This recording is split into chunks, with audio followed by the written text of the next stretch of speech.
माँ बाप की सेवा करना वह धर्म है। वह तो चाहे कैसे भी हिसाब हो, पर यह सेवा करना हमारा धर्म है। और जितना हमारे धर्म का पालन करेंगे उतना ही सुख हमें उत्पन्न होगा।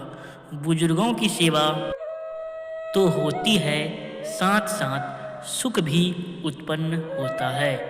माँ बाप को सुख दें तो हमें सुख उत्पन्न होता है। माँ बाप को सुखी करें, वे लोग सदैव कभी भी दुखी होते ही नहीं हैं। एक व्यक्ति मुझे एक बड़े आश्रम में मिले। मैंने पूछा, आप यहाँ कहाँ से? तब उसने कहा कि मैं इस आश्रम में पिछले 10 साल से रहता हूँ। तब मैंने उनसे कहा, आपके माँ बाप गांव में बहुत गरीबी में अंतिम अवस्था में दुखी हो रहे हैं। इस पर उसने कहा कि उसमें मैं क्या करूं? मैं उनका करने जाऊं तो मेरा धर्म करने का रह जाए।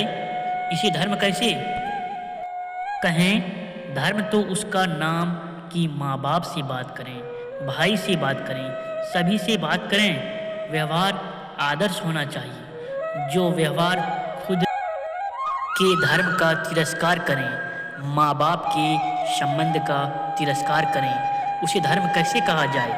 आपके माँ बाप हैं या नहीं? प्रश्नकर्ता माँ हैं। दादाश्री कहते हैं, अब सेवा करना अच्छी तरह बार बार लाभ नहीं मिलेगा। और कोई मनुष्य कहे कि मैं दुखी हूँ तो मैं कहूँगा कि तेरे माता पिता की सेवा कर अच्छी तरह से, तो संसार के दुख तुझ पर नहीं पड़ेंगे। भले ही पैसे वाला नहीं बनेगा पर दुख तो नहीं पड़ेगा। फिर धर्म होना चाहिए। इसी धर्म ही कैसे कहें? मैंने भी माता जी की सेवा की थी। 20 साल की उम्र थी, अर्थात जवानी की उम्र थी, इसीलिए माँ की सेवा हो पाई। पिताजी को कंधा देकर ले गया था, उतनी सेवा हुई थी।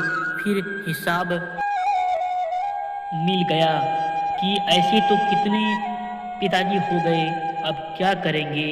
तब जवाब आया, जो हैं उनकी सेवा कर। फिर जो चले गए वे गौन गए, पर अभी तो जो हैं उनकी सेवा कर, ना हो उनकी चिंता मत करना। सभी बहुत हो गए, भूले वहाँ से फिर से गिनो। माँ बाप की सेवा वह प्रत्यक्ष रोक रहा है। भगवान दिखते नहीं, ये तो दिखते हैं। भगवान कहाँ दिखते हैं? और माँ बाप तो दिखते हैं।